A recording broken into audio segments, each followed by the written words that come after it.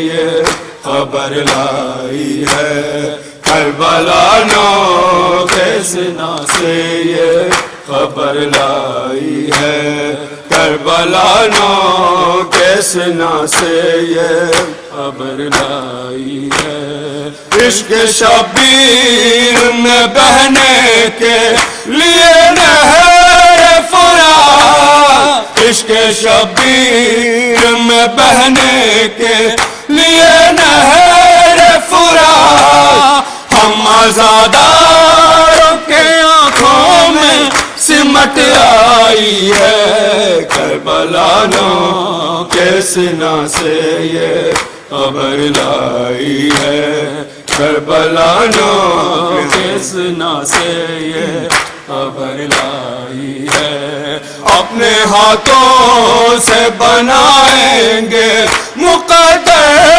اپنا اپنے ہاتھوں سے بنائیں گے مقدر اپنا ہم نے شبیر کے ماتم سے قسم کھائی ہے کربلا نو کے سنا سے یہ خبر لائی ہے کربلا نو کے سنا سے یہ خبر لائی ہے کربلا نو کے سنا سے یہ خبر لائی ہے کربلا نو کے سنا سے یہ خبر لائی ہے ہم کو امراض دل و جان کا کوئی خوف نہیں ہم کو امراض دل و جان کا کوئی خوف نہیں ہم نے شبیر کے ماتم کی قسم کھائی ہے کربلا نو کے سنا سے یہ خبر لائی ہے کربلا نو کے سنا سے یہ خبر لائی ہے کربلا نو کے سنا سے یہ خبر لائی ہے